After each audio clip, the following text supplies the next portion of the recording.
In the world of electric vehicles, Tesla has reigned supreme, but its days as top dog may be numbered.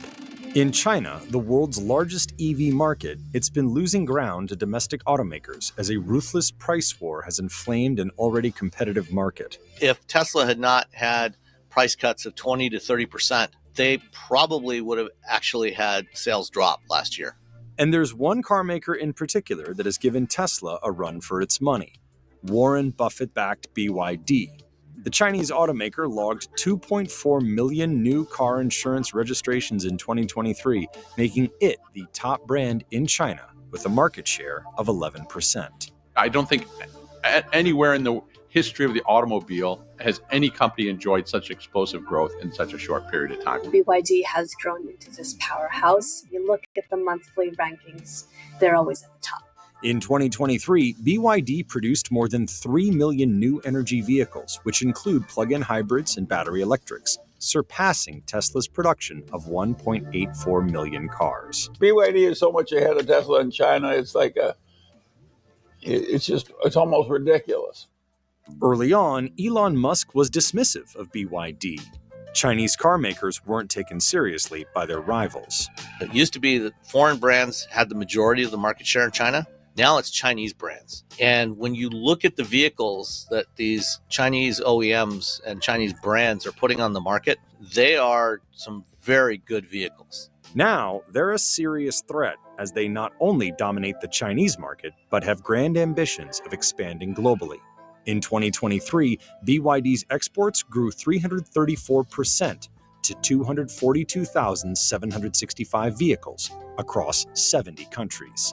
About 40% of the EV market in China is owned by BYD, and they're just starting to export globally to places like Australia, Japan, Europe, and potentially very soon the United States. The CLSA has some predictions that by 2026, BYD will enter the top 5 automakers in the world, and this year they may reach the top 10.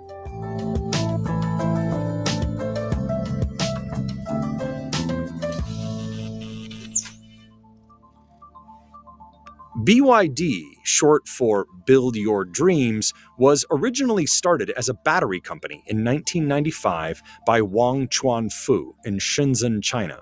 It started out in the 90s as a manufacturer of batteries for cell phones. And for the first 10 years, low cost was their magic formula. We're going to undercut all the competition. After building a successful business supplying customers such as Motorola and Nokia, it decided to enter the auto business. It bought Xi'an Qin-Chuan Automobile and launched its first internal combustion car in 2005, the F3.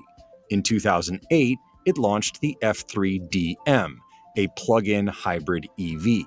I remember driving in and riding the earliest BYDs. They were called the F3 and the F1, inspired by Formula One racing, which is almost comical because their cars were these sort of mediocre commuter cars that were powered by Mitsubishi engine.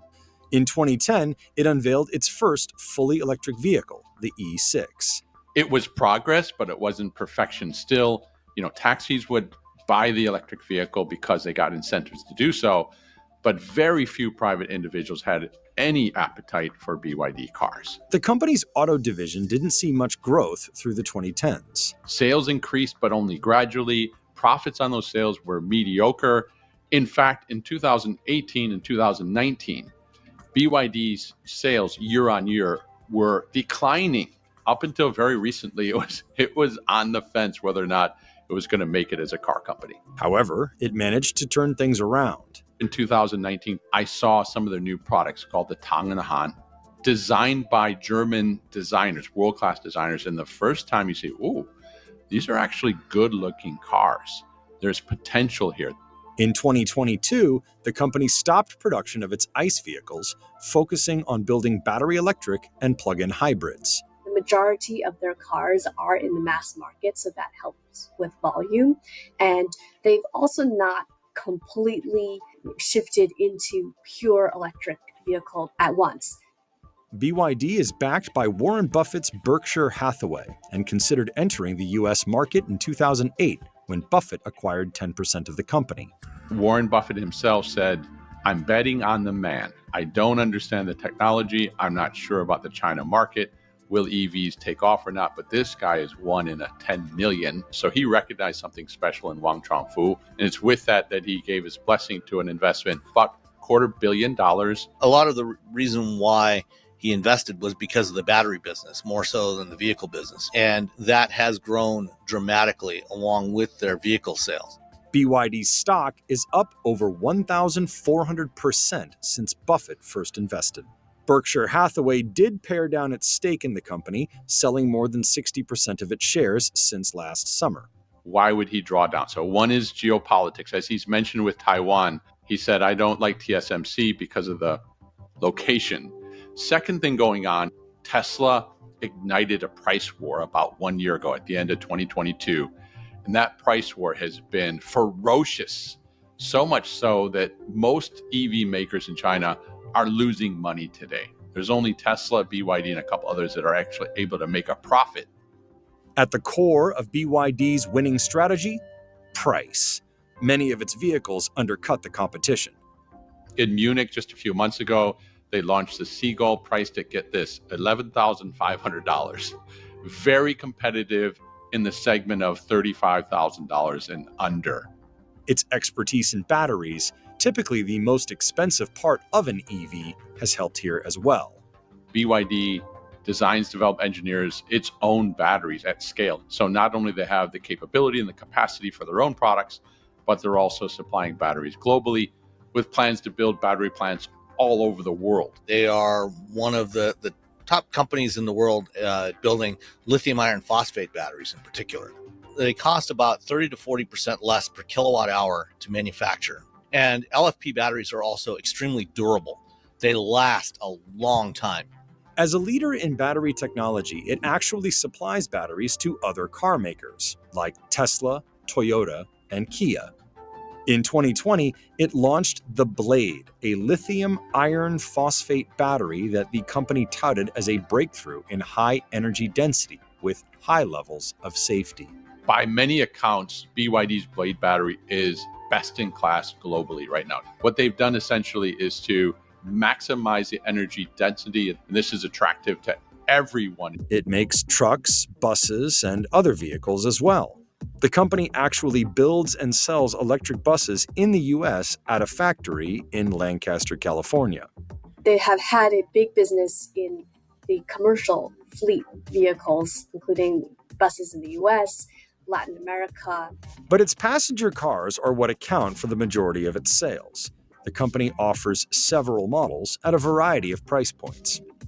The Dynasty series includes the Kin, with a price starting around $14,000, to vehicles priced all the way up to the Tang on the high end, starting around $34,000. The vehicle that really put BYD on the map for the new energy segment is the Han. It's a sedan that they launched in July 2020, and this car just took off.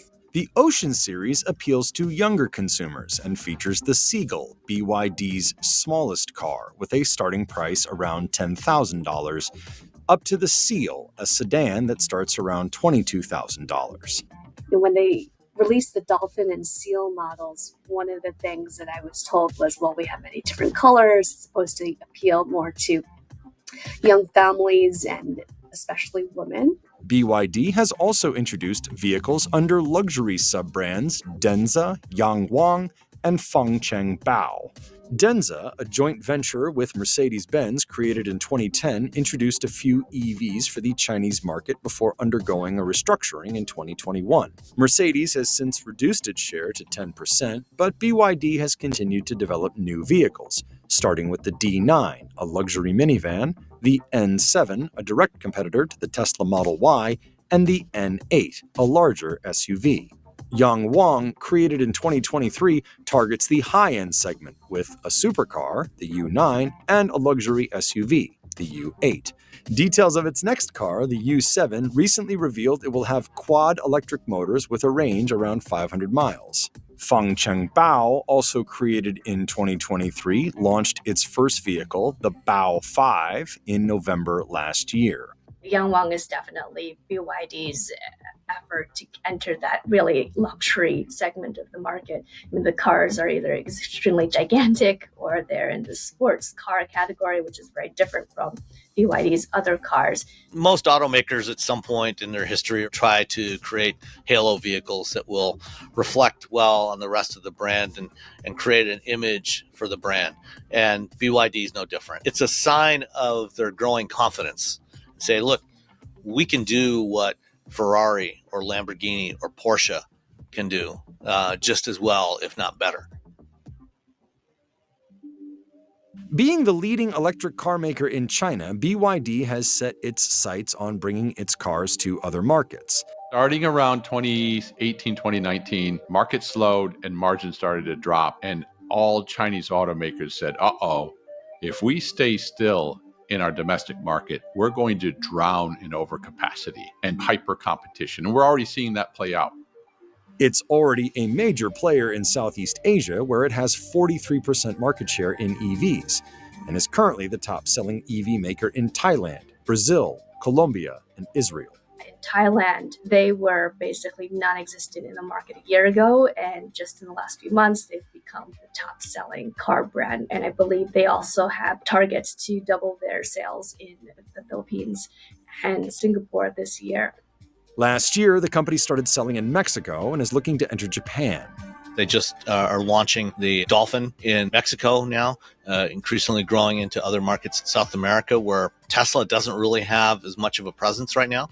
BYD is building up its presence in Europe. Last year, it sold 13,000 vehicles there and now has its own massive cargo ship capable of carrying 7,000 vehicles. It recently delivered 3,000 cars to Germany in its first voyage. Is pretty in line with BYD's strategy overall to make sure they have as much as possible in-house. With the ship, that just gives BYD extreme control over costs. It's safe to say that their number one priority right now overseas is Europe, because in Europe, there's legislation to go electric. There's people with money to buy electric cars.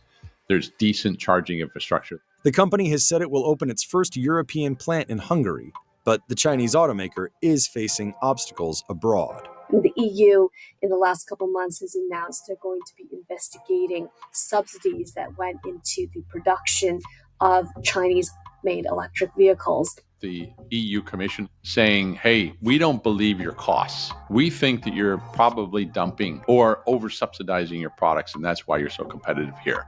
In China, new energy vehicles have received substantial support from the government. Rhodium Group estimates that BYD received approximately $4.3 billion in state support between 2015 and 2020. But the biggest question of all, will BYD try to sell its cars in the US? They're definitely preparing for the US market, waiting for the right timing. US and Europe promise a profitable market. They have to enter and compete and win here to thrive globally. Currently, tariffs make it expensive, with made-in-China EVs hit with a 25% tax on top of the 2.5% tariff imposed on imported cars. A lot of these companies and the investors in these companies, which in some cases includes various levels of government in China, there seems to be more of a tolerance for, at least for the time being, taking losses in order to grow market share. It recently announced it will build a factory in Mexico, possibly to gain a foothold in the North American market. Few people know it, but China's the number one supplier of cars to Mexico already. And the next natural step will be for them to build manufacturing plants in Mexico. They're already looking at sites. They're well advanced in their research, and will ship our vehicles up through the border into the U.S., starting probably their expectations after 2025. What is the possibility of the Chinese getting closer and closer to our market? Within the next 5 or 6 years, you will see several automakers likely begin final assembly in Mexico. Why is that important? Because of NAFTA. It basically eliminates that tariff. People will say Americans won't buy Chinese. You know what? You ask somebody, do you want to pay $9,000 for an SUV, or do you want to pay $19,000 or $20,000 for an SUV? No contest. And that's what we found with everybody we've talked to down here. U.S. lawmakers have warned Chinese automakers could flood the market and be a threat to domestic automakers. People in D.C. definitely have an eye on that, and you can bet that they're talking to the Mexican authorities. The risk is real for the U.S. at a time when UAW has just negotiated all-time record high wages and perks. In Australia, Chinese automakers aren't restricted by tariffs, and BYD has grown considerably there. After entering the country in 2022, it now has 14% of the EV market. Tesla leads with a 53% share, but has been selling there since 2014. The Chinese car companies are the most competitive car companies in the world. I think they will have significant success outside of China, depending on what kind of tariffs or trade barriers are established. Frankly, I think if there are not trade barriers established, they will pretty much demolish most other car companies in the world. They're extremely good.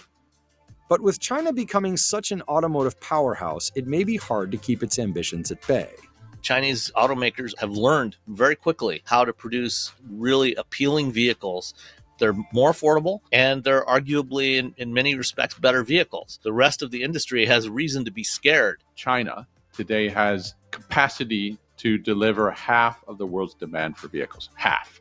And given their strength and their low cost and their increased designs and improved quality, you start to wonder, like, what is going to stop this juggernaut?